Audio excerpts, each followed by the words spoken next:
Morning, sir. My name is Tamish Das, and I am from 3BBFT. And in my teams, there are three people more: uh, Abhishek Kumar, Ashutosh Banka, and Sajal Singh. And I am introducing you to the topics which are introduction to cybersecurity. Cybersecurity is the practice of protecting computers, servers, mobile devices, electronic systems, networks, and data from digital attacks and unauthorized access. Cybersecurity is the practice of protecting computers, networks, systems, and data from digital attacks. It it emphasizes a range of strategies, technologies, and processes designed to safeguard against unauthorized access, exploitation, or damage to information and systems. Its primary aim is to ensure confidentiality, integrity, and availability of data, preventing cyber attacks or threats, including malware, hacking, phishing, etc. And then comes to our second slide, which is types of cyber threats. So in cyber threats, like this is the example which is given in the PPT.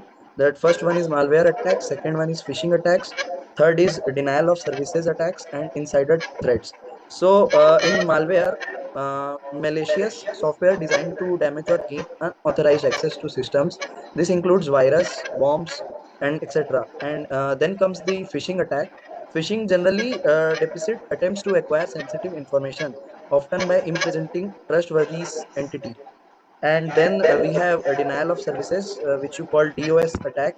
DOS attack compromises distributed denial of service attack, uh, overwhelms system or network, making services unavailable by flooding them with excess traffic, originating from within an organization who misuses their access to data for malicious purpose. So in this slide, we have learned about the types of cyber threats. Uh, these are some of the examples which you have seen in the PPT. Then we comes to next slide, of cybersecurity. So in this, there are three importance of cybersecurity, which are data protection, business continuity, and reputation management. In data protection, we ensure total and complete security of our information with the help of antiviruses or etc. So, cybersecurity ensures the safety and confidentiality of personal, financial, and sensitive data by defending against unauthorized access and theft. Then we have business continuity, which means effective cybersecurity measures help maintain uninterrupted operations, ensuring the availability and reliability of crucial systems and services. So then we come forward to reputation management, in which a strong cybersecurity posture establish trust with customer and stakeholders, safeguarding the reputation of individual and organization. And as our reliance on digital systems increases, the significance of cybersecurity grows as threat become more sophisticated and pervasive, making it essential to defend against potential cyber attacks. Then we have cybersecurity best practices. So there are four types of cybersecurity best practices. One is strong password, second one is regular updates, third one is employee training, and fourth is multi-factor authenticity authentication. So strong password creates unique complex password managers to secure online accounts and systems, which means if you have a strong password, it ensures complete security to any of your personal what you call personal uh, things, or which you want to be confidential, which you have to maintain confidentiality against.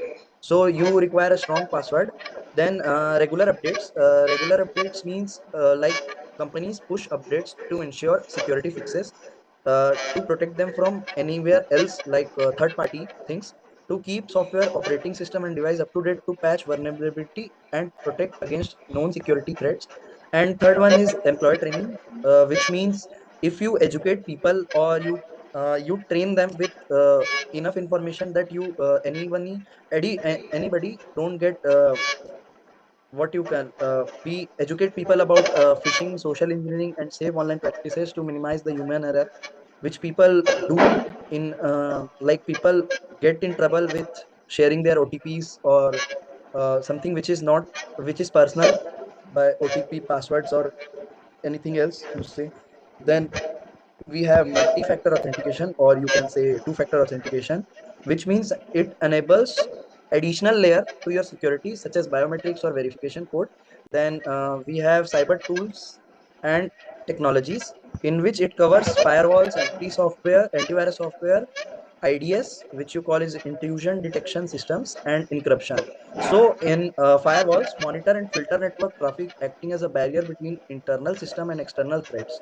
So in firewalls, hardware or software-based security system, it is a security systems that monitors and control incoming and outgoing networks, traffic-based networks on pre, uh, predetermined security rules. This is firewall.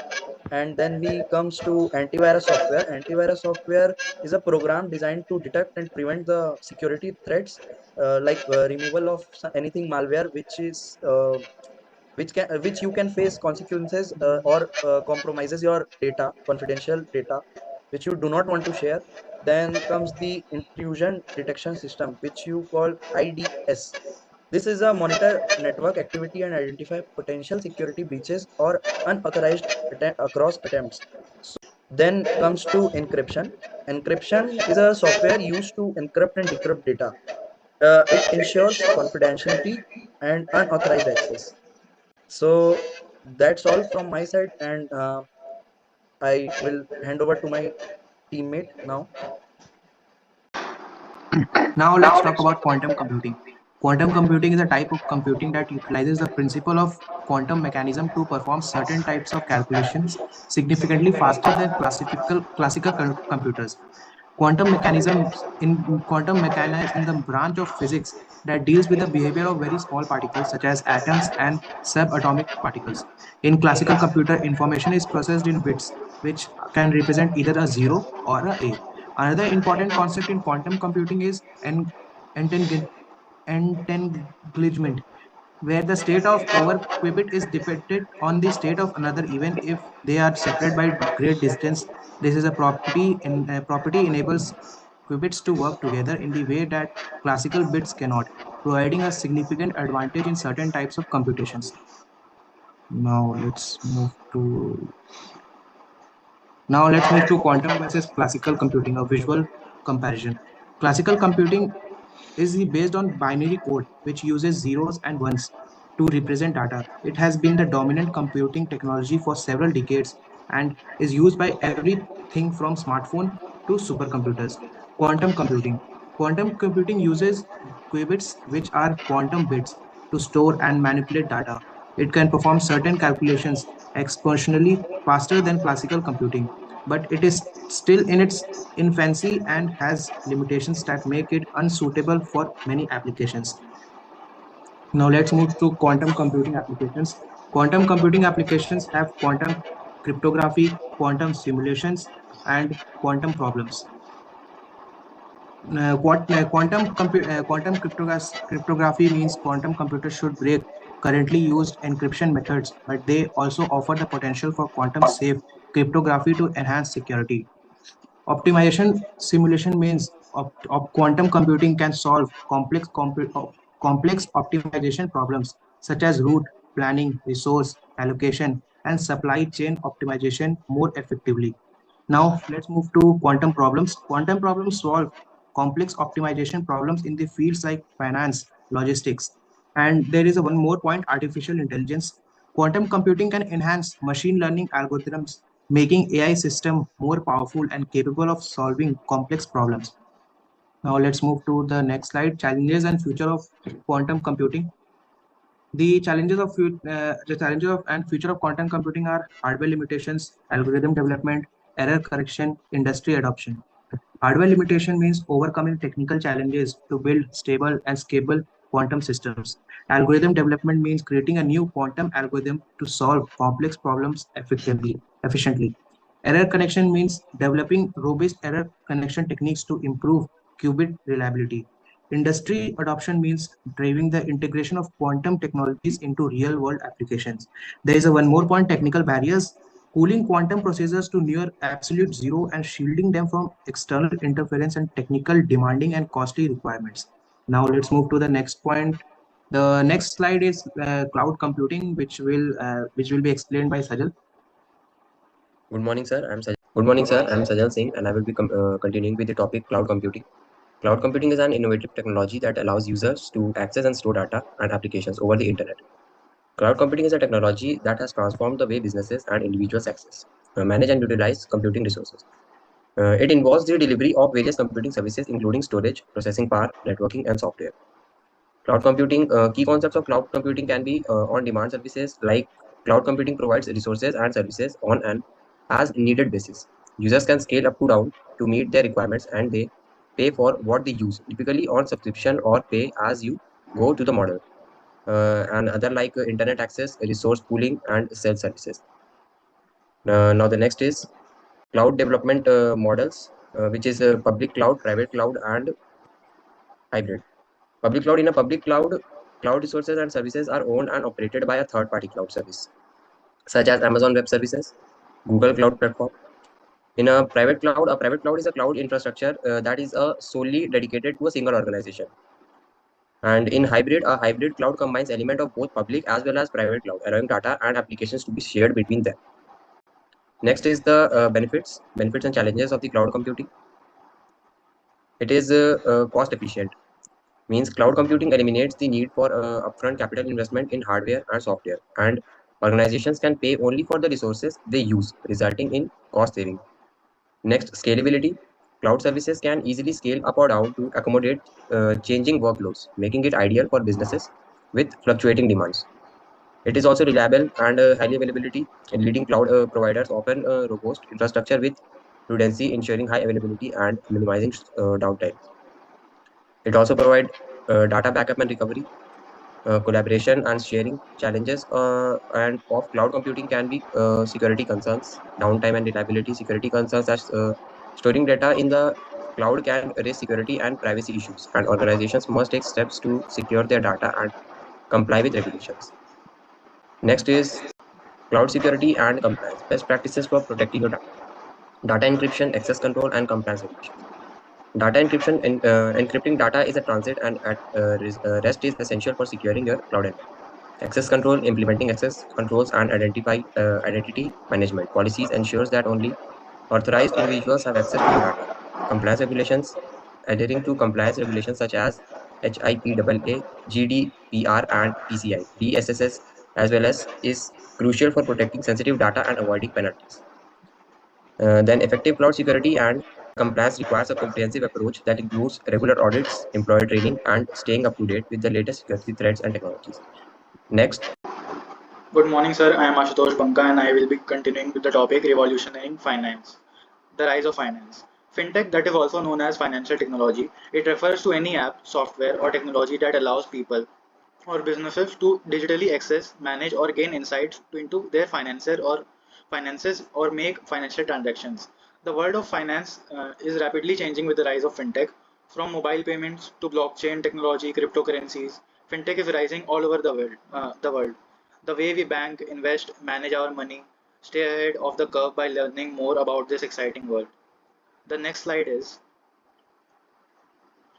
exploring fintech, transforming the financial landscape. The first one is emerging technologies. In here, we discover AI, machine learning, and big data are reshaping the fintech industry. It shows us that how AI and machine learning are used in uh, analyzing big data, and in a fraction of seconds, we can analyze the big data. Over the last decade, as consumers increasingly adopted digital tools, digital payments came into existence, like Paytm, PhonePe, Google Pay, etc. It is all about security of digital payments that are revolutioning transactions.